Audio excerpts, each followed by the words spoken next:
हर हर महादेव। हर हर महादेव।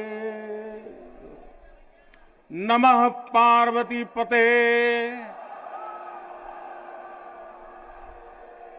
माता अन्नपूर्णा की, गंगा मैया की। इस ऐतिहासिक आयोजन में उपस्थित उत्तर प्रदेश की राज्यपाल श्रीमती आनंदीबेन पटेल, उत्तर प्रदेश के मुख्यमंत्री कर्मयोगी श्री योगी आदित्यनाथ जी, भारतीय जनता पार्टी के राष्ट्रीय अध्यक्ष, हम सबके मार्गदर्शक श्रीमान जेपी नड्डा जी, उप मुख्यमंत्री भाई केशव प्रसाद मौर्य जी, दिनेश शर्मा जी, केंद्र में मंत्रिपरिषद के मेरे साथी महेंद्र नाथ पांडे जी, उत्तर प्रदेश भारतीय जनता पार्टी के अध्यक्ष स्वतंत्र देव सिंह जी, यहां के मंत्री श्रीमान नीलकंठ तिवारी जी, देश के हर कोने से आए हुए पूज्य संतगण और मेरे प्यारे काशीवासी,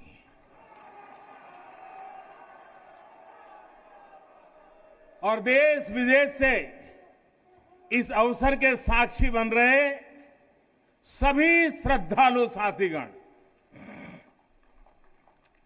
काशी के सभी बंधुओं के साथ बाबा विश्वनाथ के चरणों में हम शीश नवावत है। माता अन्नपूर्णा के चरणन का बार बार वंदन करत है। अभी मैं बाबा के साथ साथ नगर कोतवाल काल भैरव जी के दर्शन करके ही आ रहा हूं। देशवासियों के लिए उनका आशीर्वाद लेकर आ रहा हूं।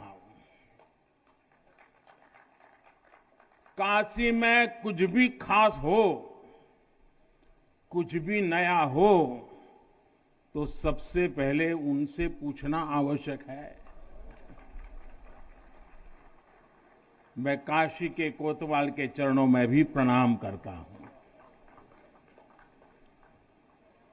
गंगा तरंग रमणीय जटा कलापम, गौरी निरंतर विभूषित वाम भागम, नारायण प्रिय मनंग मदापहारम, वाराणसी पुरपतिम भज विश्वनाथम।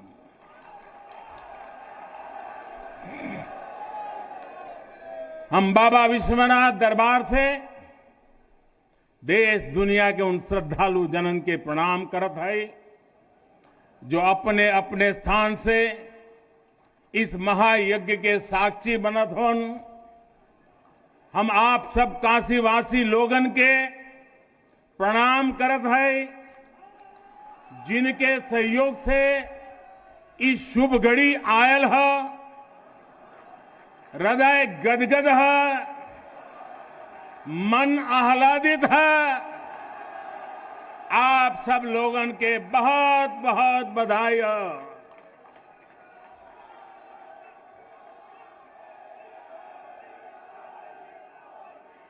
साथियों, हमारे पुराणों में कहा गया है कि जैसे ही कोई काशी में प्रवेश करता है, सारे बंधनों से मुक्त हो जाता है। भगवान विश्वेश्वर का आशीर्वाद, एक अलौकिक ऊर्जा यहां आते ही हमारे अंतर आत्मा को जागृत कर देती है। और आज तो इस चीर चैतन्य काशी की चेतना में एक अलग ही स्पंदन है। आज आदि काशी की अलौकिकता में एक अलग ही आभा है। आज शाश्वत बनारस के संकल्पों में एक अलग ही सामर्थ्य दिख रहा है। हमने शास्त्रों में सुना है, जब भी कोई पुण्य अवसर होता है तो सारे तीर्थ, सारी देवीय शक्तियां बनारस में बाबा के पास उपस्थित हो जाती है। कुछ वैसा ही अनुभव आज मुझे बाबा के दरबार में आकर हो रहा है। ऐसा लग रहा है कि हमारा पूरा चेतन ब्रह्मांड इससे जुड़ा हुआ है। वैसे तो अपनी माया का विस्तार बाबा ही जाने,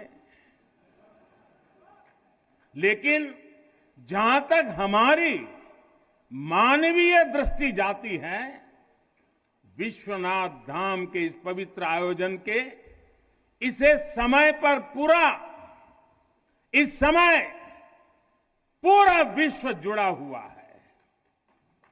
साथियों, आज भगवान शिव का प्रिय दिन सोमवार है। आज विक्रम संवत 2078 मार्गशीर्ष शुक्ल पक्ष 10वीं तिथि एक नया इतिहास रच रही है।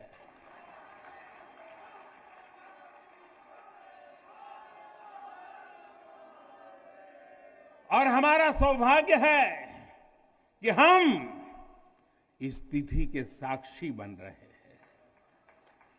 आज विश्वनाथ धाम अकल्पनीय अनंत ऊर्जा से भरा हुआ है।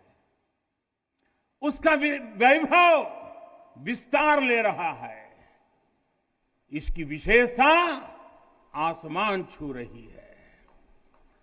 यहां आसपास जो अनेक प्राचीन मंदिर लुप्त हो गए थे, उन्हें भी पुनः स्थापित किया जा चुका है। बाबा अपने भक्तों की सदियों की सेवा से प्रसन्न हुए हैं, इसलिए उन्होंने आज के दिन का हमें आशीर्वाद दिया है। विश्वनाथ धाम का ये पूरा नया परिसर एक भव्य भवन भर नहीं है, ये प्रतीक है हमारे भारत की सनातन संस्कृति का। ये प्रतीक है हमारी आध्यात्मिक आत्मा का। ये प्रतीक है भारत की प्राचीनता का, परंपराओं का, भारत की ऊर्जा का, गतिशीलता का। आप यहां जब आएंगे तो केवल आस्था के ही दर्शन होंगे ऐसा नहीं है। आपको यहां अपने अतीत के गौरव का एहसास भी होगा। कैसे प्राचीनता और नवीनता एक साथ सजीव हो रही है, कैसे पुरातन की प्रेरणाएं भविष्य को दिशा दे रही हैं, इसके साक्षात दर्शन विश्वनाथ धाम परिसर में हम कर रहे हैं। साथियों, जो मां गंगा उत्तर वाहिनी होकर बाबा के पांव पखारने काशी आती है, वो मां गंगा भी आज बहुत प्रसन्न होगी।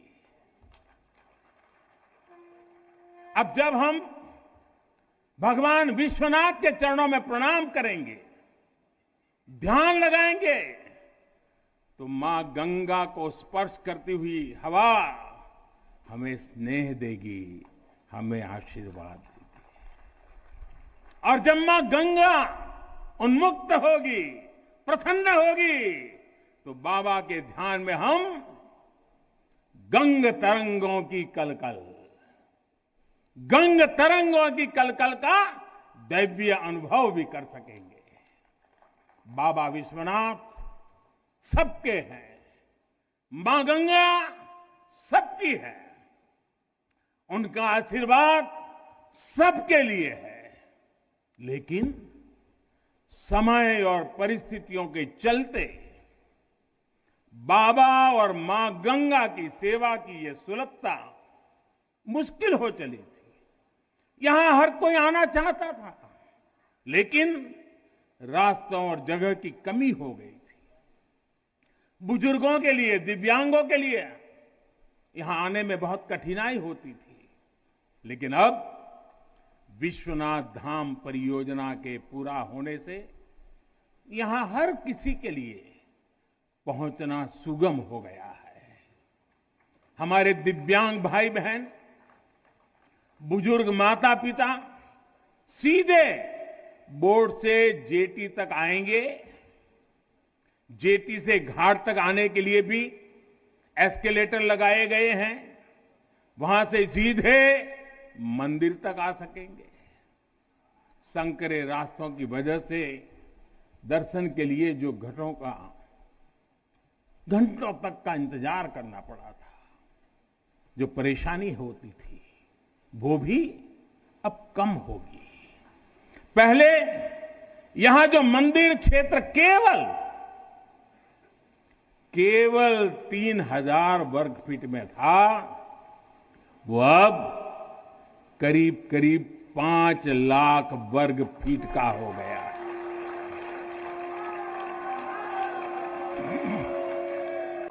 अब मंदिर और मंदिर परिसर में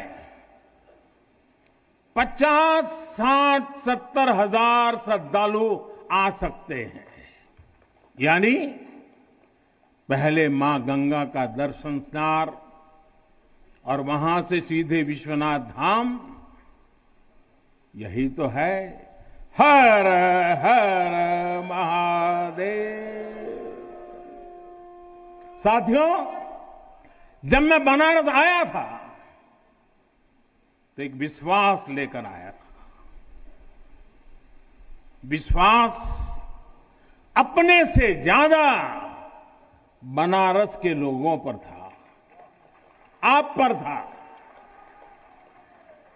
आज हिसाब किताब का समय नहीं है, लेकिन मुझे याद है तब कुछ ऐसे लोग भी थे जो बनारस के लोगों पर संदेह करते थे। कैसे होगा ही नहीं, यहां तो ऐसे ही चलता है। ये मोदी जी जैसे बहुत आके गए। मुझे आश्चर्य होता था कि बनारस के लिए ऐसी ही धारणाएं बना ली गई थी, ऐसे तर्क दिए जाने लगे थे। ये जड़ता बनारस की नहीं थी, हो भी नहीं सकती थी। थोड़ी बहुत राजनीति थी, थोड़ा बहुत कुछ लोगों का निजी स्वार्थ, इसलिए बनारस पर आरोप लगाए जा रहे थे। लेकिन काशी तो काशी है, काशी तो अविनाशी है। काशी में एक ही सरकार है,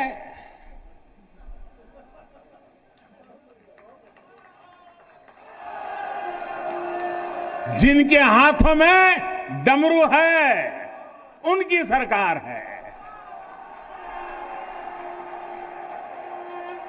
जहां गंगा अपनी धारा बदलकर बहती हो, उस काशी को भला कौन रोक सकता है। काशी खंड में भगवान शंकर ने खुद कहा है, विना मम प्रसादम वै कह काशी प्रति प्रद्युत्ते, अर्थात बिना मेरी प्रसन्नता के काशी में कौन आ सकता है, कौन इसका सेवन कर सकता है। काशी में महादेव की इच्छा के बिना न कोई आता है और न यहां उनकी इच्छा के बिना कुछ होता है। यहां जो कुछ होता है महादेव की इच्छा से होता है। ये जो कुछ भी हुआ है महादेव ने ही किया है।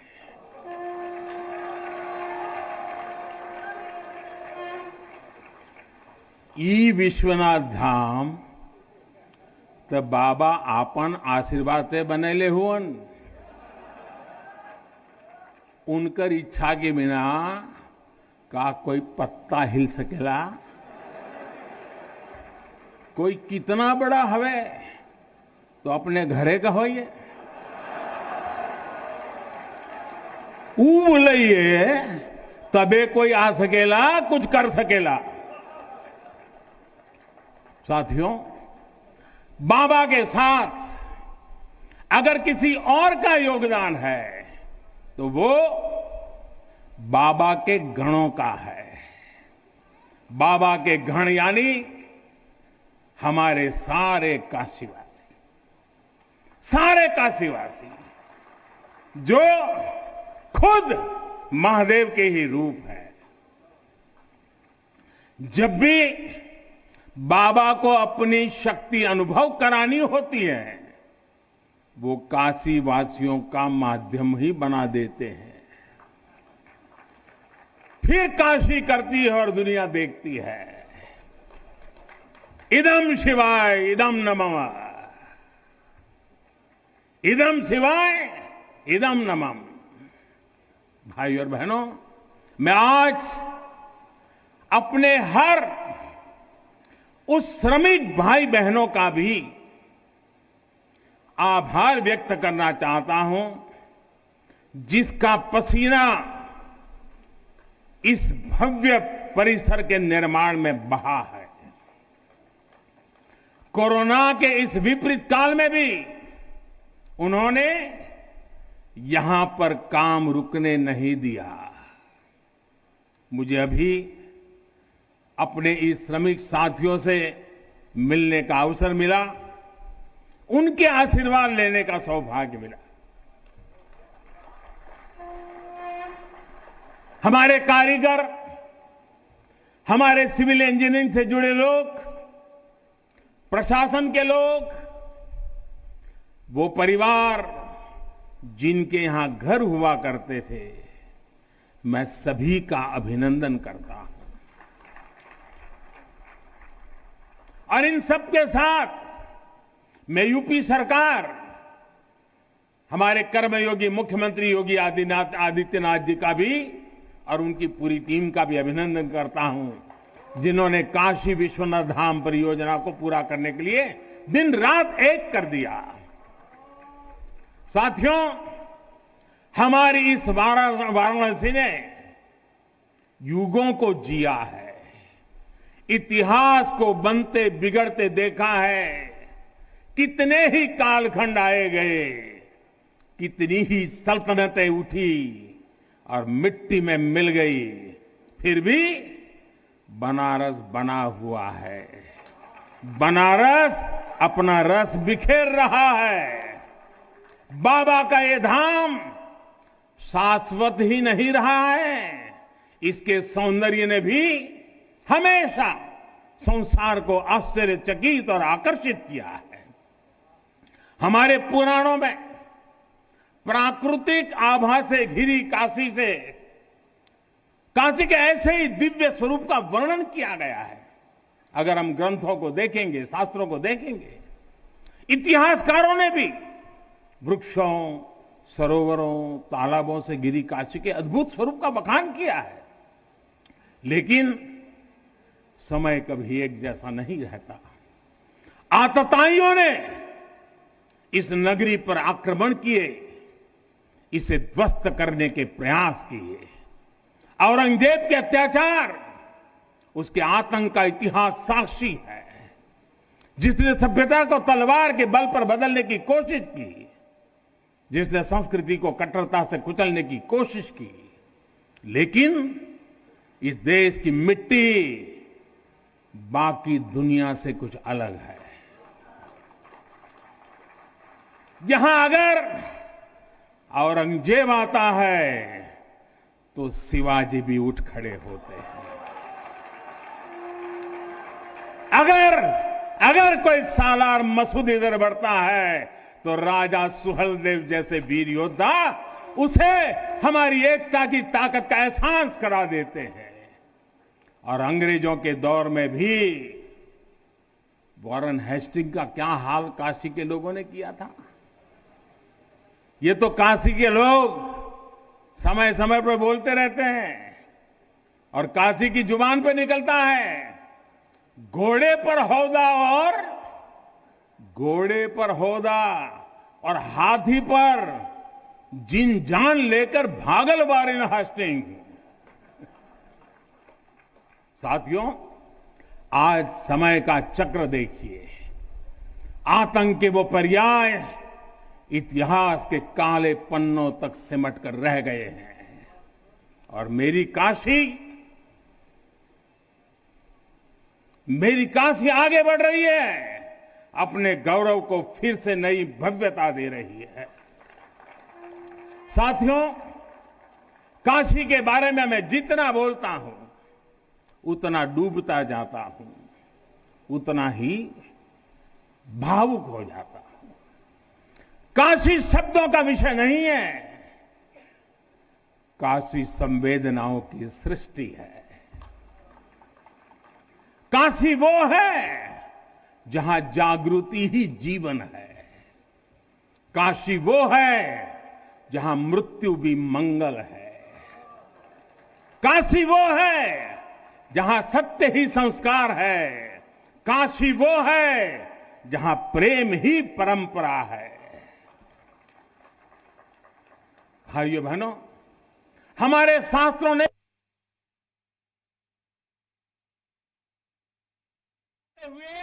आखिर में क्या कहा? नेति नेति ही कहा है। यानी जो कहा उतना ही नहीं है, उससे भी आगे कितना कुछ है।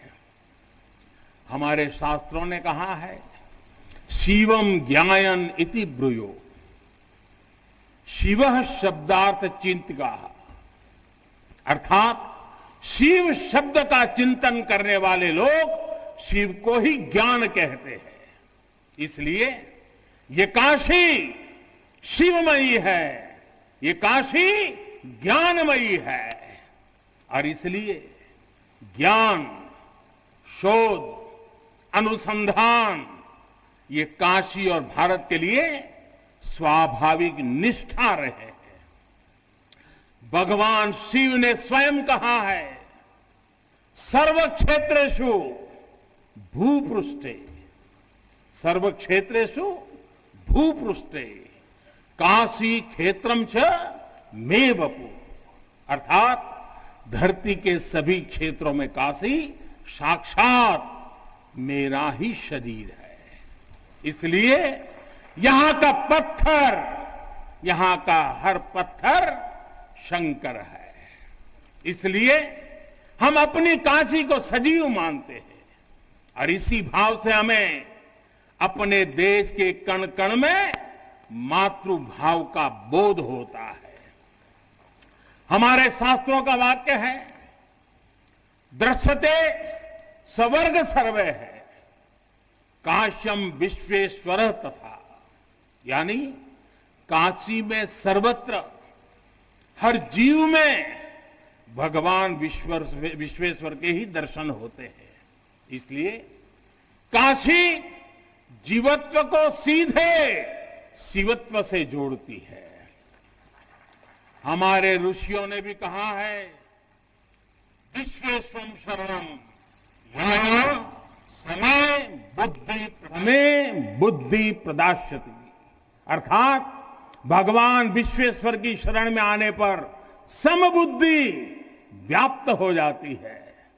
बनारस वो नगर है जहां से जगत गुरु शंकराचार्य को श्री डोम राजा की पवित्रता से प्रेरणा मिली।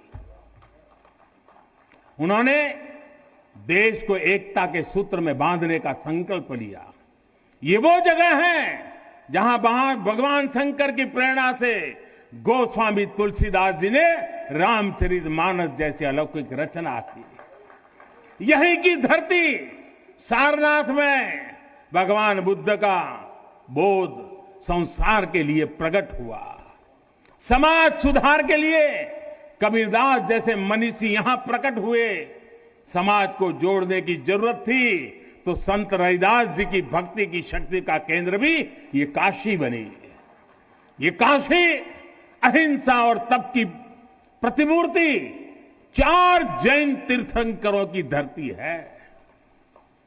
राजा हरिश्चंद्र की सत्यनिष्ठा से लेकर वल्लभाचार्य और रामानंद जी के ज्ञान तक, चैतन्य महाप्रभु और समर्थ गुरु रामदास के से लेकर स्वामी विवेकानंद और मदन मोहन मालवीय तक कितने ही ऋषियों और आचार्यों का संबंध काशी की पवित्र धरती से रहा है। छत्रपति शिवाजी महाराज ने यहां प्रेरणा पाई। रानी लक्ष्मीबाई से लेकर चंद्रशेखर आजाद तक कितने ही सेनानियों की कर्मभूमि जन्मभूमि काशी रही है। भारतेंदु हरिश्चंद्र, जयशंकर प्रसाद, मुंशी प्रेमचंद, पंडित रविशंकर और बिस्मिल्लाह खान जैसी प्रतिभाएं इस स्मरण को कहां तक लेते जाए, कितना कहते जाए, भंडार भरा पड़ा है।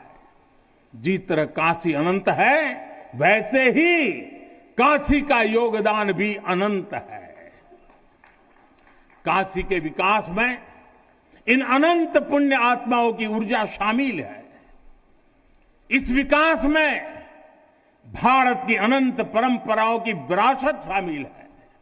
इसलिए हर मत मतांतर के लोग, हर भाषा वर्ग के लोग यहां आते हैं तो यहां से अपना जुड़ाव महसूस करते हैं।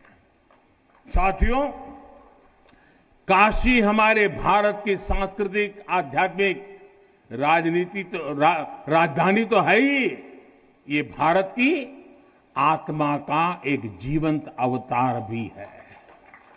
आप देखिए, पूरब और उत्तर को जोड़ती हुई यूपी में बसी ये काशी, यहां विश्वनाथ मंदिर को तोड़ा गया तो मंदिर का पुनर्निर्माण माता अहल्याबाई होलकर ने करवाया।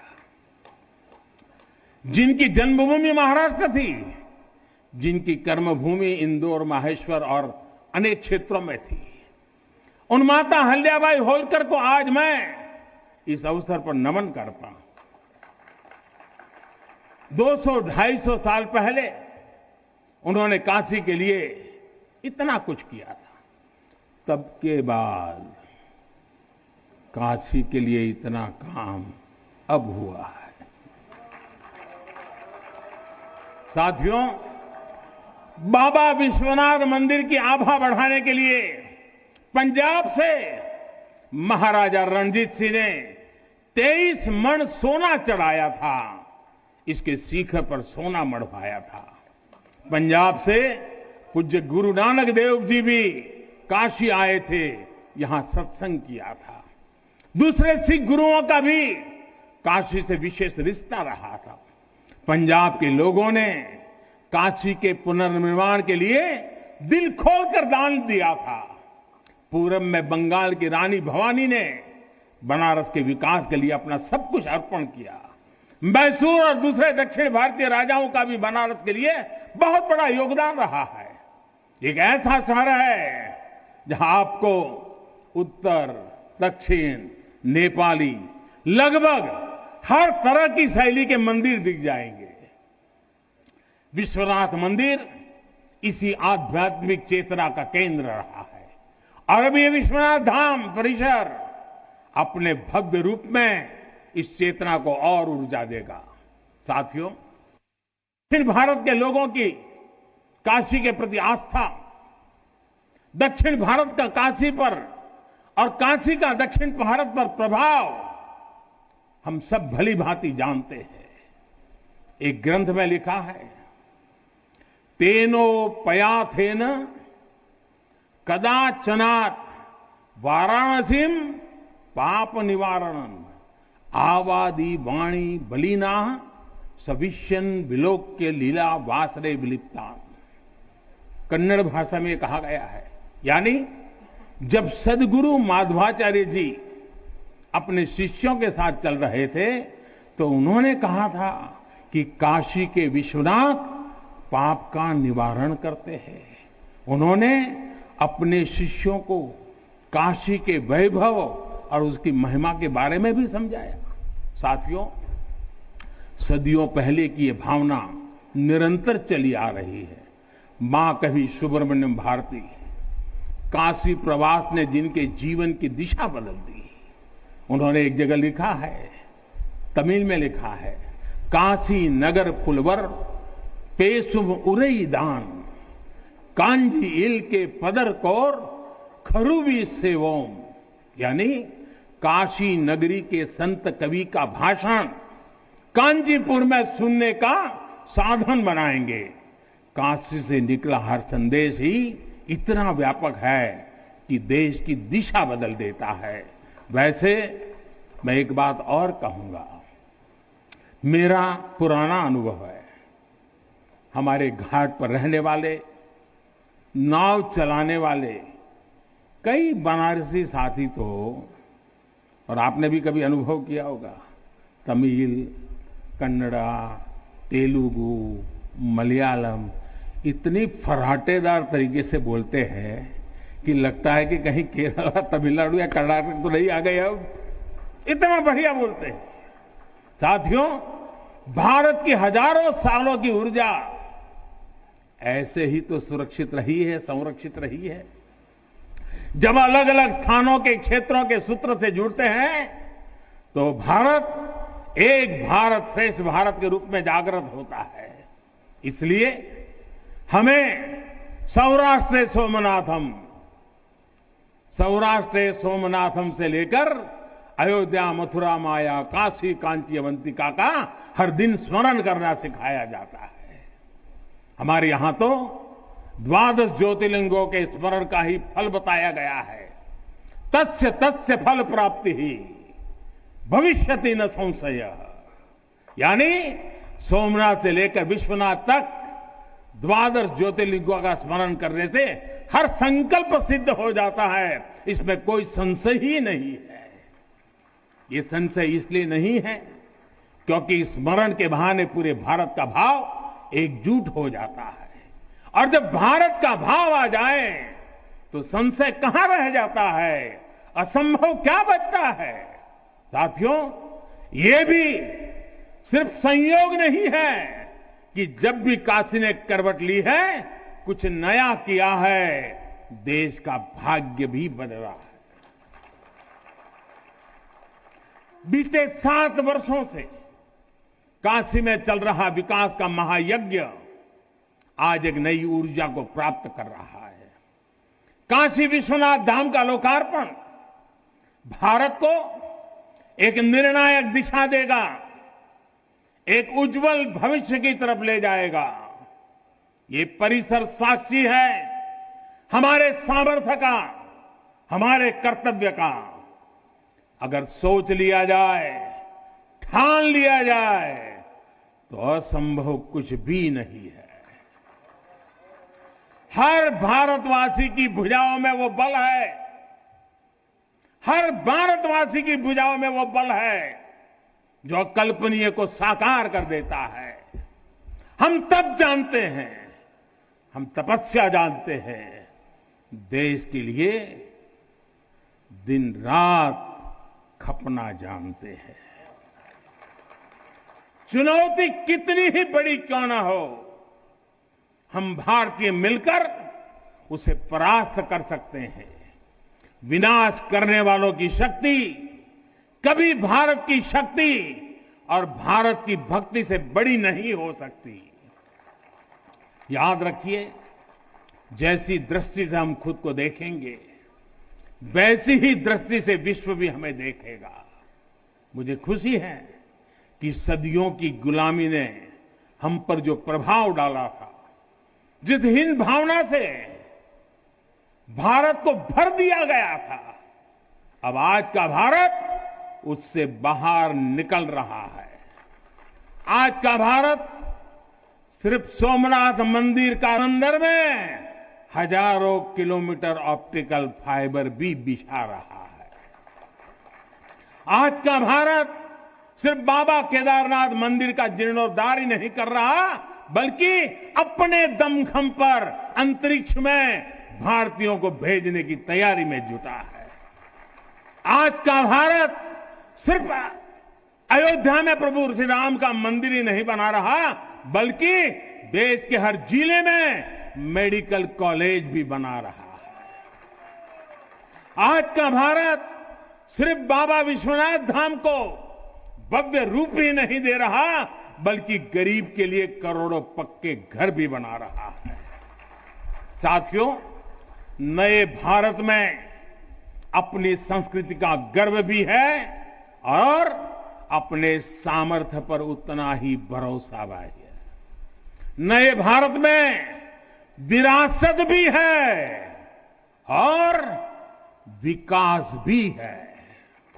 आप देखिए, अयोध्या से जनकपुर आना जाना आसान बनाने के लिए राम जन्म की मार्ग का निर्माण हो रहा है।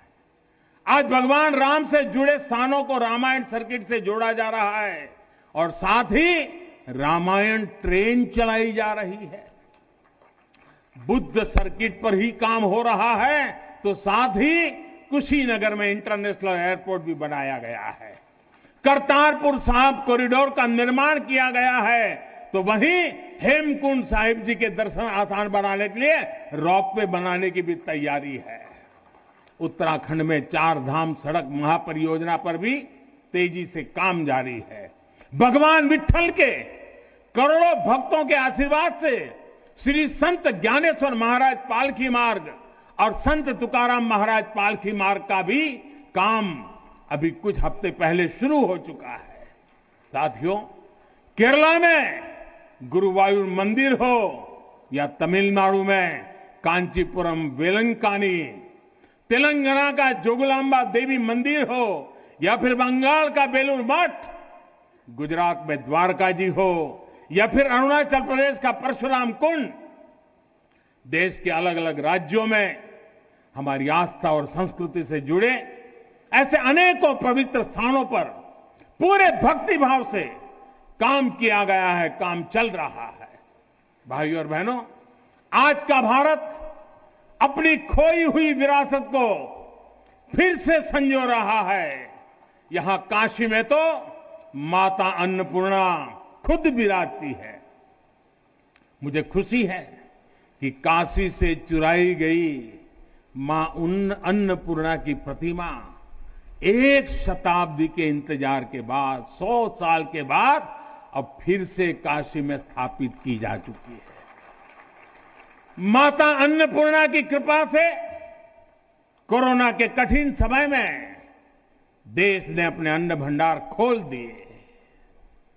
कोई गरीब भूखा न सोए, इसका ध्यान रखा। मुफ्त राशन का इंतजाम किया। साथियों, जब भी हम भगवान के दर्शन करते हैं, मंदिर आते हैं, कई बार ईश्वर से कुछ मांगते हैं, कुछ संकल्प लेकर भी जाते हैं। मेरे लिए तो जनता जनार्दन ईश्वर का रूप है। मेरे लिए हर भारतवासी ईश्वर का ही अंश है। जैसे सब लोग भगवान के पास जाकर के मांगते हैं, जब मैं आपको भगवान मानता हूं, जनता जनार्दन को ईश्वर का रूप मानता हूं, तो मैं आज आपसे कुछ मांगना चाहता हूं। मैं आपसे कुछ मांगता हूं। मैं आपसे अपने लिए नहीं, हमारे देश के लिए 3 संकल्प चाहता हूं। भूल मत जाना, 3 संकल्प चाहता हूं और बाबा की पवित्र धरती से मांग रहा हूं। पहला, स्वच्छता। दूसरा सृजन और तीसरा आत्मनिर्भर भारत के लिए निरंतर प्रयास।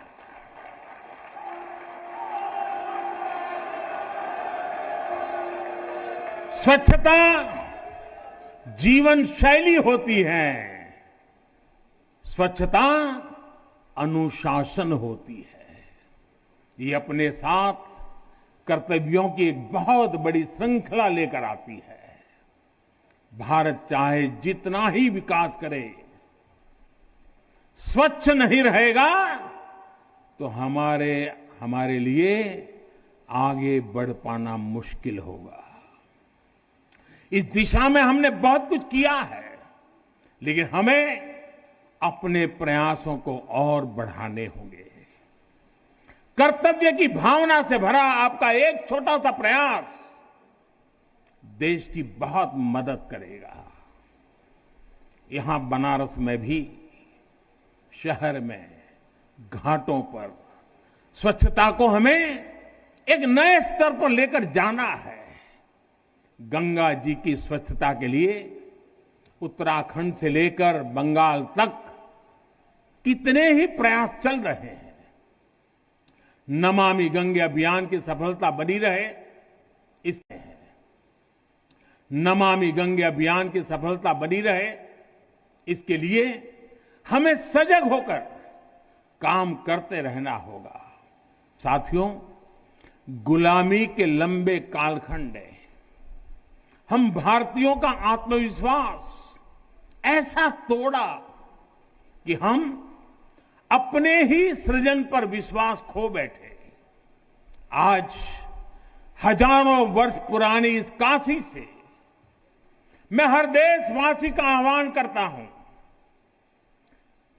पूरे आत्मविश्वास से सृजन करिए, इनोवेट करिए, इनोवेटिव तरीके से करिए। जब भारत का युवा कोरोना के इस मुश्किल काल में सैकड़ों स्टार्टअप बना सकता है, इतनी चुनौतियों के बीच 40 से ज्यादा यूनिकॉर्न बना सकता है, वो भी ये दिखाता है कुछ भी कर सकता है। आप सोचिए, एक यूनिकॉर्न यानी स्टार्टअप करीब करीब 7-7 हजार करोड़ रुपए से भी ज्यादा का है और पिछले 1-1.5 साल में बना है। इतने कम समय में यह अभूतपूर्व है। हर भारतवासी जहां भी है, जिस भी क्षेत्र में है, देश के लिए कुछ नया करने का प्रयास करेगा, तभी नए मार्ग मिलेंगे, नए मार्ग बनेंगे और हर नई मंजिल पाकर रहेंगे। भाइयों और बहनों, तीसरा एक संकल्प जो आज हमें लेना है वो है आत्मनिर्भर भारत के लिए अपने प्रयास बढ़ाने का। ये आजादी का अमृत काल है। हम आजादी के 75वें साल में है। जब भारत 100 साल की आजादी का समारोह बनाएगा, तब का भारत कैसा होगा, इसके लिए हमें अभी से काम करना होगा। और इसके लिए जरूरी है हमारा आत्मनिर्भर होना। जब हम देश में बनी चीजों पर गर्व करेंगे, जब हम लोकल के लिए वोकल होंगे, जब हम ऐसी चीजों को खरीदेंगे जिसे बनाने में किसी भारतीय का पसीना बहा हो, तो इस अभियान को मदद करेंगे। अमृत काल में भारत 130 करोड़ देशवासियों के प्रयासों से, सबके प्रयासों से आगे बढ़ रहा है। महादेव की कृपा से, हर भारतवासी के प्रयास से हम आत्मनिर्भर भारत का सपना सच होता देखेंगे। इसी विश्वास के साथ मैं बाबा विश्वनाथ के, माता अन्नपूर्णा के, काशी कोतवाल के और सभी देवी देवताओं के चरणों में एक बार फिर प्रणाम करता हूं। इतनी बड़ी तादाद में देश के अलग अलग कोने से पूज्य संत महात्मा पधारे हैं। यह हमारे लिए,